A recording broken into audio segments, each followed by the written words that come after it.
Kini, sang putra akhirnya mengakhiri pernikahannya dengan Lina selama lebih dari 20 tahun, dan menikahi Roma Romiati yang mencintainya sepenuh hati. Di mata lelaki tua itu, inilah tujuan terbaik Zain Sucipto saat ini. Setelah berbagi ranjang dengan wanita yang tidak mencintainya selama lebih dari 20 tahun, saatnya untuk berubah menjadi seseorang yang mencintainya. Tetapi ketika kau melihat lebih dalam, lelaki tua itu juga berpikir bahwa masalah ini tidak sempurna. Dalam kesannya, Roma Romiati adalah penyandang disabilitas, yang sebenarnya agak tidak bisa diandalkan. Nyonya muda dari keluarga Sucipto kehilangan lengan, yang tidak terjadi bahkan setelah memikirkannya. Tapi dia masih tidak tahu bahwa lengan Roma Romiati yang terputus telah terlahir kembali. Setelah pesawat mendarat, ia meluncur sampai ke hanggar. Saat ini, Zain Sucipto dan Roma Romiati sudah lama menunggu di hanggar. Lagi pula, lelaki tua itu yang datang ke sini jauh-jauh dan mereka berdua sangat mementingkan hal itu, jadi mereka datang ke bandara setengah jam lebih awal untuk menunggu. Saat pesawat perlahan meluncur ke hanggar, tangan gugup Roma Romiati sedikit gemetar. Ini terutama karena dia tidak yakin apakah Tuan Sucipto, yang memiliki temperamen yang kuat dan mata di atas kepalanya, akan menyukai calon menantu perempuannya. Jika dia tidak puas dengannya dan akan menunjuk ke hidungnya dan memarahinya karena tidak cukup baik untuk putranya, lalu apa yang akan dia lakukan? Zain Sucipto memperhatikan kegugupan Roma Romiati, jadi dia berbisik di telinganya, "Jangan khawatir, ketika aku menelepon orang tua tentang masalah ini, orang tua itu tidak menunjukkan ketidakpuasan." Roma Romiati berkata dengan cemas, "Aku tahu karakternya. Emosinya tidak terlihat, dan dia suka menyerang secara tiba-tiba, jadi aku khawatir dia akan menahan napas." "Tidak." Zain Sucipto terhibur dengan senyuman, orang tua itu bukan lagi orang tua yang sangat berkuasa saat itu.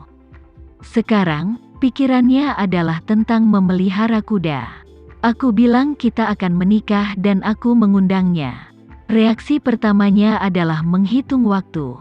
Dikatakan bahwa dia membeli peternakan kuda, dan ada beberapa kuda betina di dalamnya yang akan melahirkan. Dia tidak mau ketinggalan kelahiran kuda poni. Roma Romiati akhirnya menghela nafas lega, tetapi dia masih tidak tahu sebelum mendapatkan penegasan langsung dari lelaki tua itu. Saat ini, pemasangan anak tangga selesai, pintu kabin terbuka, dan Chen Sucipto, yang mengenakan lengan pendek dan celana besar, keluar dari pesawat. Ketika dia melihat Zain Sucipto dan Roma Romiati, dia melambai kepada mereka di pesawat dengan senyuman di wajahnya, dan langkahnya sedikit lebih cepat. Melihatnya tersenyum dan melambai, Zain Sucipto berkata kepada Roma Romiati dengan suara rendah, "Lihat, lelaki tua itu sepertinya sedang dalam suasana hati yang baik." Setelah itu, dia berinisiatif untuk menyapanya, dan berkata dengan hormat, "Ayah, kamu telah bekerja keras selama ini." Chen Sucipto melambaikan tangannya, dan berkata sambil tersenyum, "Ini bukan kerja keras, aku sudah makan dan tidur sepanjang jalan, jadi apa kerja kerasnya?" Roma Romiati juga berjalan ke Chen Sucipto dengan cemas saat ini, membungkuk dengan hormat, dan berkata, "Hai, Tuan." Chen Sucipto berkata sambil tersenyum, "Kalian berdua akan segera menikah. Mengapa kamu memanggilku Tuan? Selain itu, aku bukan kepala keluarga Sucipto sekarang, jadi aku tidak perlu dipanggil seperti itu. Aku lebih tua dari ayahmu. Kamu bisa memanggilku paman.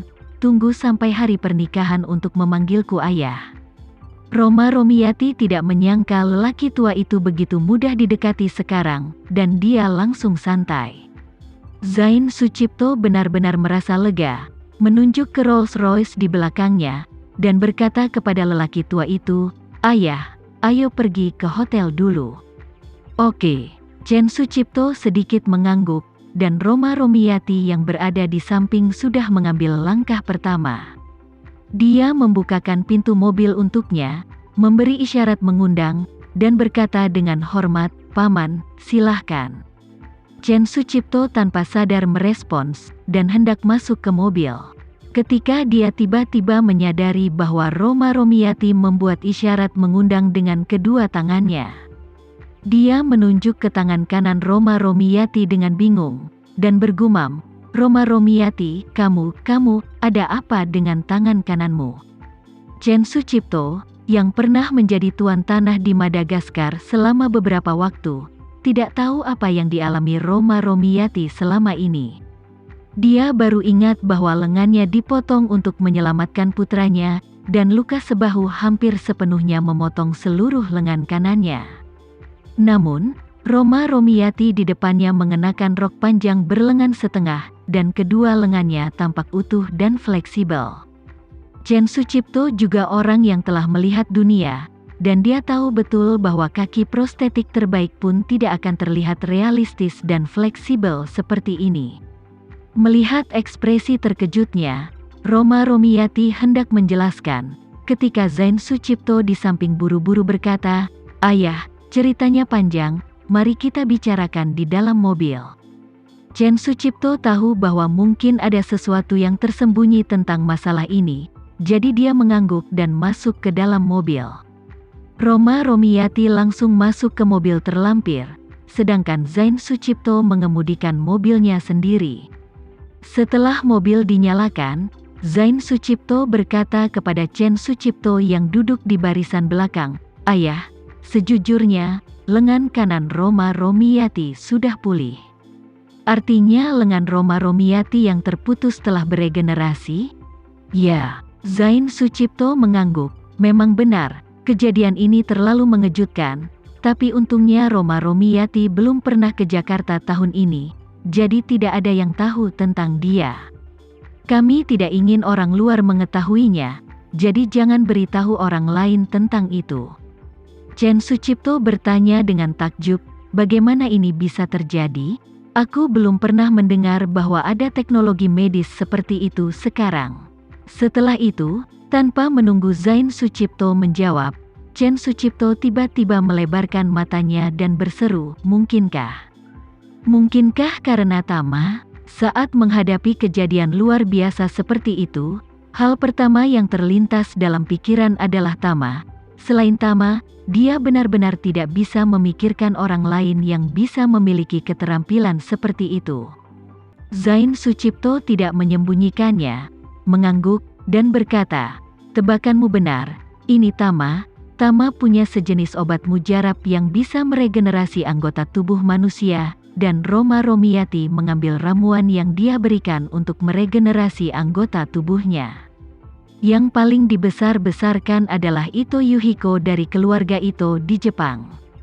Dia diburu oleh keluarga Takahashi sebelumnya. Dia melompat dari jembatan dan kedua kakinya diamputasi.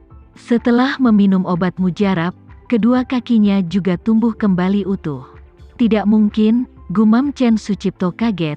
Kekuatan supernatural macam apa yang dimiliki Tama ini?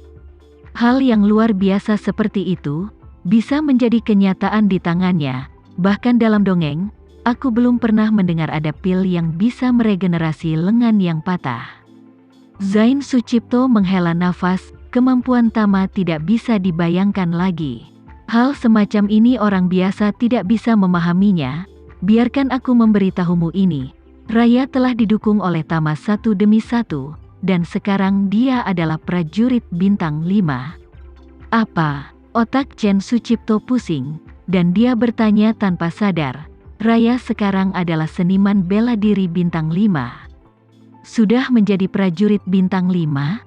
Aku ingat bahwa lelaki tua dari keluarga Hermawan hanya setingkat prajurit bintang 3.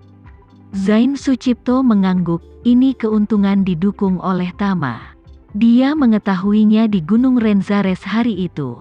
Yoshua juga mengabdi pada Tama. Dengan kekuatan dan karakternya, berkat Ayu Sucipto dan Raya dia bisa bertahan di keluarga Sucipto hingga hari ini. Kalau tidak, keluarga Sucipto mungkin sudah diinjak-injak sekarang." Chen Sucipto menjabat tangannya dan menghela nafas panjang, Keberuntungan keluarga Sucipto memiliki Ayu Sucipto dan Raya. Setelah selesai berbicara, dia melihat ke arah Roma Romiati yang duduk di kopilot, dan berkata dengan malu di wajahnya, "Roma Romiati, aku benar-benar malu ketika aku menyerahkan Raya demi keluarga Sucipto, dan kuharap kalian berdua tidak membenciku."